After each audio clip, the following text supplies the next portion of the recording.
Yo, what is up guys? I hope you guys are having a great day and I hope you guys are doing fine as well. Dan di video kali ini gue bakal ngebahas tentang risk management, oke? Dan risk management ini sebenarnya banyak banget ya cara-cara nge-manage risk atau trade kalian yang sedang running. However, gue di sini bakal ngebahas partial sama full take profit aja karena gue juga udah pernah pakai kedua cara ini ya. Sebenarnya banyak lagi kan kayak hedging atau gimana itulah, DCA atau apalah itu banyak banget. Cuman di sini gue bakal ngebahas dua hal ini, partial dan full take profit ini, dimana gue seenggaknya pernah berpengalaman di dalam kedua risk management ini. Oke, jadi gue bakal ngebahas dua ini aja. Dan ya, mari kita mulai pembahasannya. Oke. Yang pertama gue bakal ngebahas si full take profit dulu. Oke. Si full take profit ini ya. Jadi kalau full take profit itu, oke, let's say kalian entry trade. Oke. Entry trade di sini dengan let's say 10 pips stop loss. Oke, stop loss 10 pip. Let's say kalian 1:5 ini udah bakal nge-take profit. Oke. Jadi 1 to 5 risk to reward, kalian udah bakal nge-take profit. Dimana kalau kalian meresikokan 1%, ya, kalau kalian meresikokan 1% per trade-nya, oke, ketika harga ini, oke, jadi let's say kalian entry di sini, oke, entry dan harga ini nge-hit take profit kalian di sini, kalau kalian meresikokan 1%, berarti kalian bakal gain 5% di akun kalian. Oke. Sebenarnya full take profit itu udah gitu aja, ya. Jadi full take profit ya udah, mau harga ini kayak gimana pun ya, kalian udah ngeset take profit di harga sekian. Oke, di 1:5. Oke, dan ketika harga ini nyentuh take profit kalian, ya udah. Dan nyentuh stop loss juga ya udah. However, di sini sebenarnya bisa banget di otak-atik ya. Let's say ini gua. Oke. Let's say ini gua ya. Jadi kita coba pakai gambar chart aja ya, contoh. Let's say ini gua itu berarti maksudnya contoh ini bakal pakai supply and demand dan structure. Oke. Jadi let's say higher time frame structure bullish. Oke. Seperti yang kalian lihat, bullish, dan di sini gue punya suatu demand zone yang gue pakai sebagai point of interest gue, dan si harga ini pun udah nyentuh dan mitigasi demand zone higher time frame gue. Oke. Dan of course kita bakal nyari confirm di lower time frame. Oke. Dan di lower time frame-nya, oke, yang ini gue lingkarin di sini adalah pergerakan harga di lower time frame. Oke. Dan di lower time frame, let's say harga ini udah nge-switch bullish. Oke. Harga udah nge-switch bullish. Oke, udah begini. Setelah itu gue punya point of interest demand zone lagi di lower time frame di sini. Dimana gue ini pengen banget entry, atau secara trading plan gue bakal entry di sini dengan stop loss let's say di bawah low ini. Oke. Berapa ini? 12 pip. Oke, let's say 12 pip. Oke.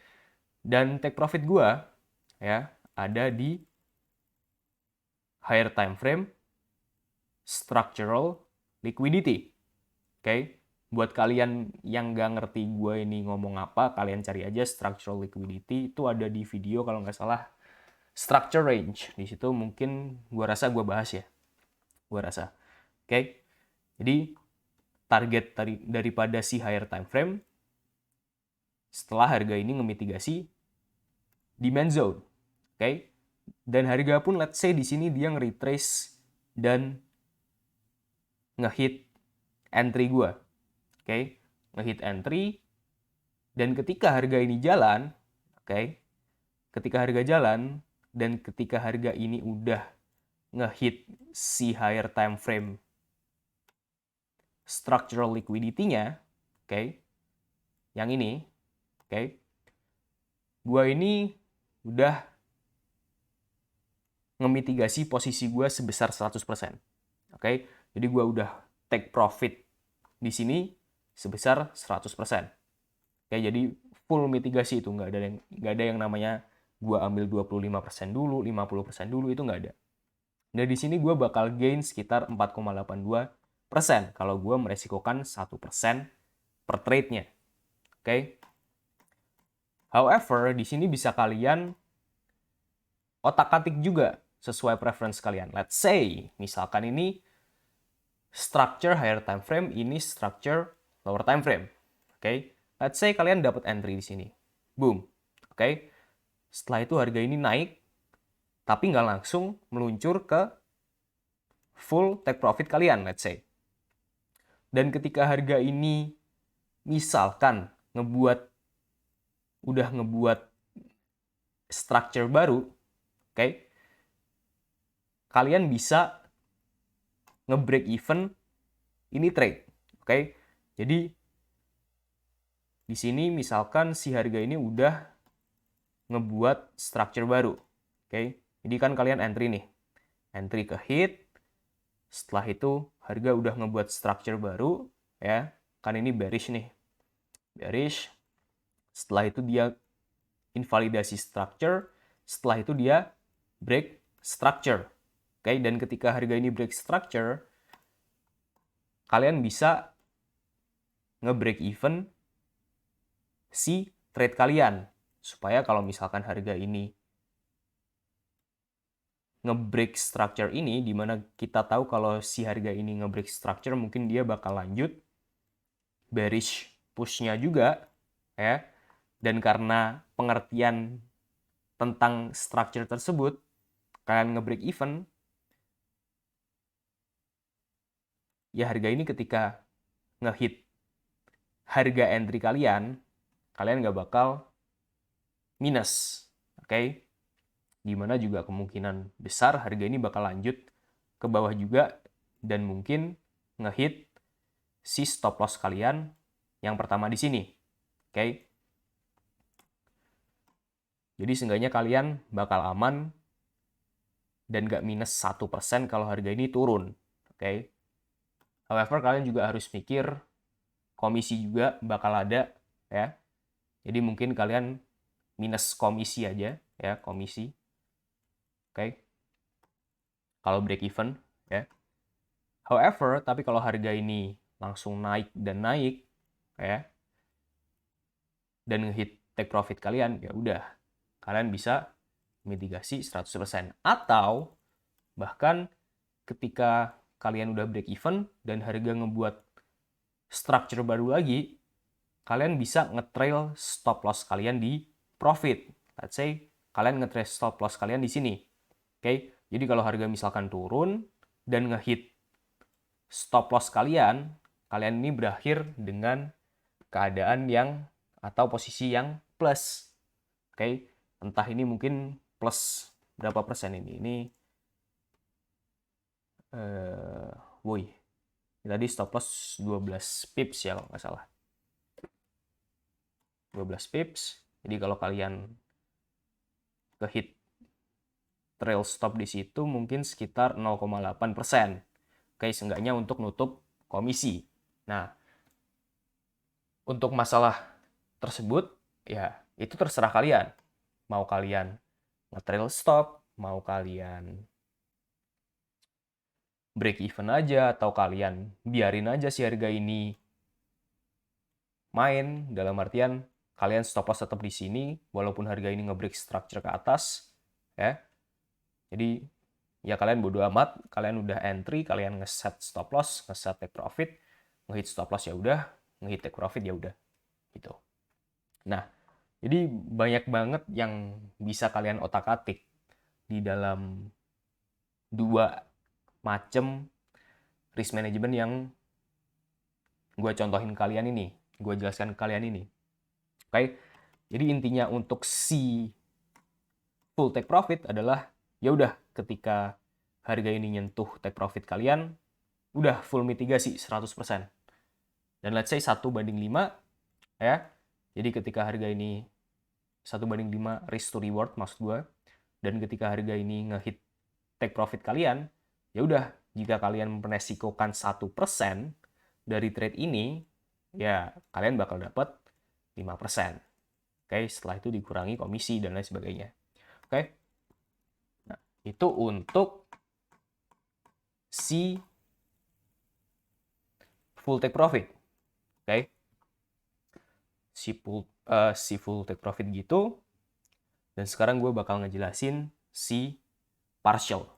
Oke.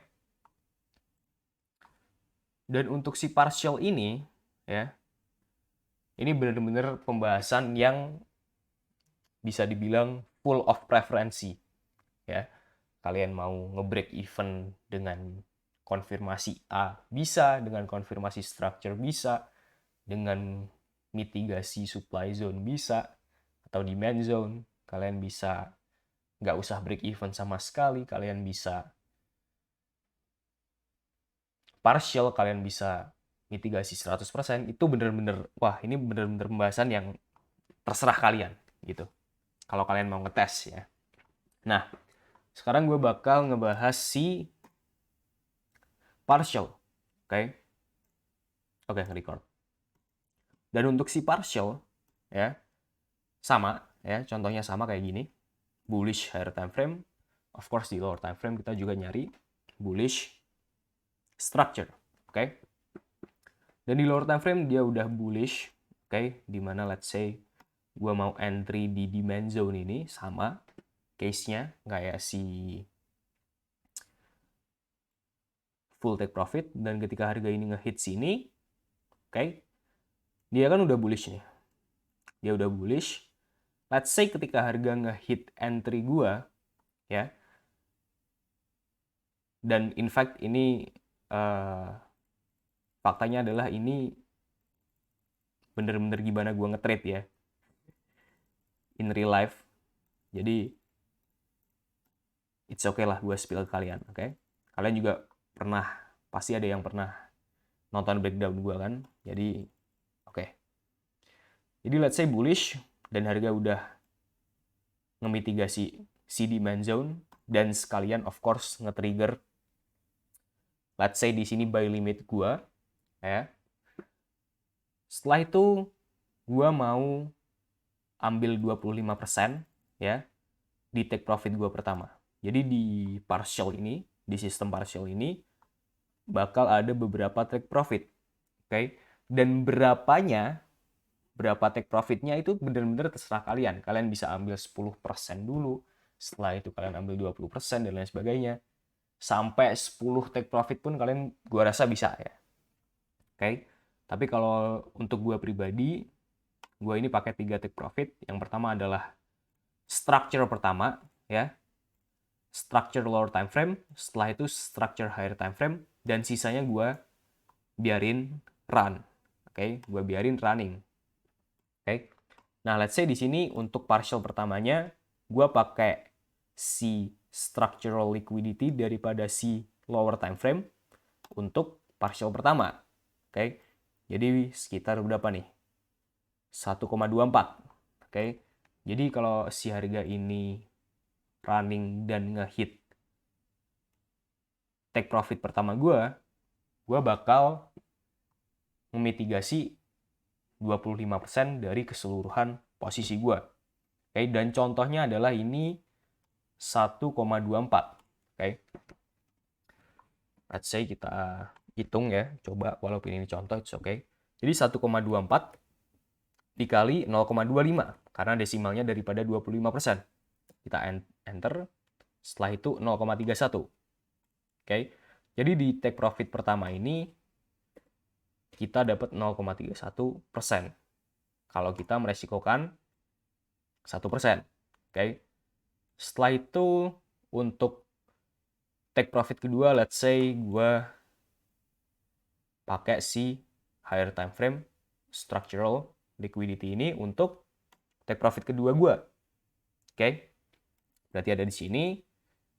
Dan let's say harga pun dengan lancarnya memitigasi si take profit kedua ini.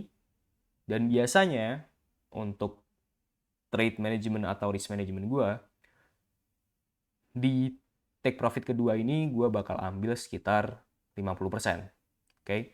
Jadi 4,93, oke. Di 4,93 dikali 0,5 desimal daripada 50%. Oke. Jadi gue dapat sekian, oke. Wih.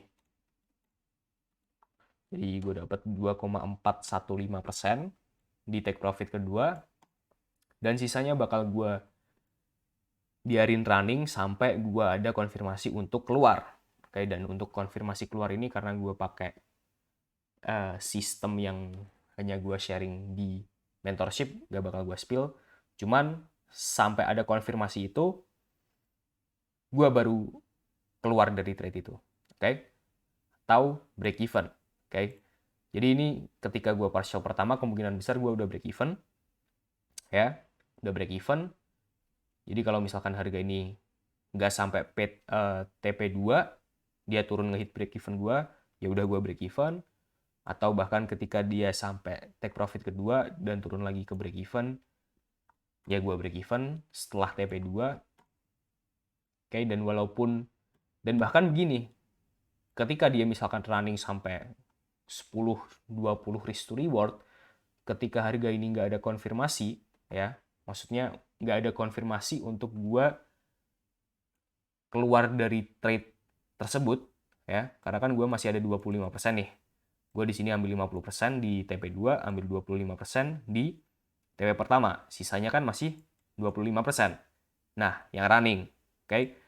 Dan bahkan ketika harga ini nggak ada konfirmasi buat gue untuk keluar dari trade ini, yang sisa 25% ini, dan ketika harga ngehit break even gue lagi, ya udah, it's okay. Gitu. Itu memang cara gue untuk nge-manage trade gue. Nah, sekarang tergantung kalian. Kayak kalian nyamannya gimana. Yang penting intinya adalah gue udah menjelaskan kalau partial ini kalian bakal punya multiple take profit, ya, dimana kalian bisa mungkin ketika gue ambil 25% kalian ambil 10%, ketika gue ambil 50% kalian ambil 25%, itu terserah kalian. Kalian harus cari sendiri untuk preferensi kalian, oke? Nah, dan seperti yang gue bilang, gue udah pakai kedua trade management ini atau risk management ini, dimana sebenarnya gue lebih suka si partial, dimana gue force sampai sekarang gue pakai partial ini. Karena apa? Karena ketika si harga ini bener-bener meluncur ke atas, gue nggak bakal merasa tertinggal. Oke? Tapi di sisi lain, kalian juga harus mikir bahwa kalau ambil sistem partial, itu juga kalian bakal juga sering dapat di mana let's say di sini take profit pertama, ya. Take profit pertama kalian ambil 25%, let's say kalian cuman plus 1%, oke? Setelah itu harga ini balik lagi. Oke? Dapat, balik lagi, dapat, balik lagi. Oke, jadi kalian bakal dapat banyak banget minus 1, break even, minus 1, break even. Cuman dapat partial pertama yang mungkin cuman kurang dari 1%. Setelah itu hit break even. Jadi let's say 0,8%, ya, 0,8, let's say kalian partial pertama kalian, ya. Ini totalnya 0,8%. Setelah itu dia hit break even. Nah, hit break even ini kan nggak gratis. Karena apa? Karena komisi. Oke, karena komisi. Nah, berarti 0,8 dikurangi komisi. Nah, komisi ini tergantung lot size kalian berapa. Nah, gitu. Dan minusnya untuk si full take profit adalah ketika kalian hit take profit, ya kalian nggak bakal dapet ketika harga running ke atas terus in this case. Karena di sini contohnya kita bullish ya, entry-nya. Jadi ketika harga running ke atas terus ini kalian nggak dapet. Oke. Nah, plus minusnya si partial dan full take profit itu gitu. Dan di sini gue bakal contohin real ke kalian ya. Karena pada saat ini juga gue lagi ada posisi di mana posisi ini ya udah gue running aja gitu. Bener-bener nggak gue apa-apain. Kayak ini kita hapus dulu semua. Jadi sekarang gue ini ada di posisi GU sama AU. Gue ngelong. Ngelong itu nge-buy kalau kalian nggak tahu, oke? Nah, tapi ya masa trader nggak tahu sih long short kan gitu. Oke. Nah, jadi gue analisanya udah gue hapus cuy di sini. Jadi gue dapat entry di sini ya. Gue dapat entry di sini untuk CGU ya.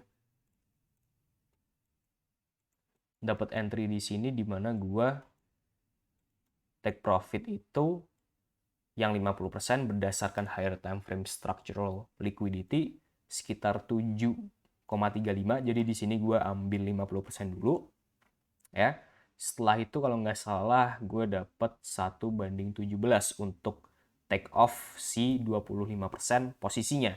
Dimana seharusnya itu first partial gue, cuman namanya nggak first partial lagi karena bukan take profit pertama ya. Oke, yang penting adalah maksud gue partial 25% gue. Oke, gue dapet di sekitar 1:17 risk to reward. Ya. Dan setelah itu ya udah gua break even, setelah itu gua biarin lari. Oke. Dimana di sini kalau misalkan gua take profit full take profit, let's say di 1:19 ini, ya gue nggak bakal dapat running segini banyak gitu. Jadi gue nggak mau ketinggalan trade kayak gini. Gitu. Dan ini juga gue share di bro-bro yang ada di mentorship. Ya. Jadi mereka ini secara nggak langsung ngelihat gue entry trade secara live ya. Ya sebenarnya nggak secara live juga karena of course gue nge-manage trade dulu baru gue share. Cuman waktunya berdekatan gitu. Nah ini tuh 2 pip stop loss, hit second partial, masih belum dapat first partial. Gue bilang di sini. Nah ini lower time frame-nya. Nah ini tanda-tanda analisa gue nih. Nah yang gue udah hapus tadi. Oke, setelah itu gue entry AU baru semalam. Nah, AU juga sama. AU juga sama. Tuh. Oh, kalau AU masih ada tandanya nih. Nah, yang gue lihat di sini adalah ya ini 1 hour protected low. Aduh, sorry, ada motor lewat. Oke, berisik banget. Nah, ini 1 hour structure. Oke, 1 hour structure. Di mana gue punya demand zone di sini. Gue buat point of interest ketika harga mitigasi. Setelah itu gue nge-follow si lower time frame structure, dan di lower time frame structure gue punya point of interest ini. Oke. Di sini gue punya point of interest, di sini udah gue hapus ya, dan gue dapat entry di sini. Oke, di lower time frame, di second time frame dengan 1 pip stop loss. Oke, dan untuk si AU ini gue take profit sekitar 10 risk to reward di lower time frame structural liquidity. Setelah itu di sini 25% gue ambil. Setelah itu yang 50% gue ambil di 1 hour structural liquidity. Berdasarkan of course 1 hour structure juga. Oke. Dan sisanya sama kayak GBP USD. Sisanya gue biarin run. Oke, gue biarin running ini sekitar sekarang 62, 60-an risk to reward. Oke, dan gue nggak bakal keluar dari trade ini sampai gue dapat confirm untuk keluar. Oke, so ya, seperti yang gue bilang tadi ya, kalau si risk management ini bener-bener kalian harus ngotak-ngatik sendiri. Gue cuma ngasih tahu beberapa cara dan trade atau risk management yang pernah gue pakai seenggaknya. Jadi seenggaknya gue pernah punya pengalaman di kedua trade atau risk management ini. Dan ya sisanya itu cuman kalian yang tahu. Oke, kalian harus ngotak-ngatik sendiri yang mana preference kalian dan lain sebagainya. And yeah, I think that's it untuk video kali ini. Thank you very much for watching, and I will see you guys in the next video. Peace.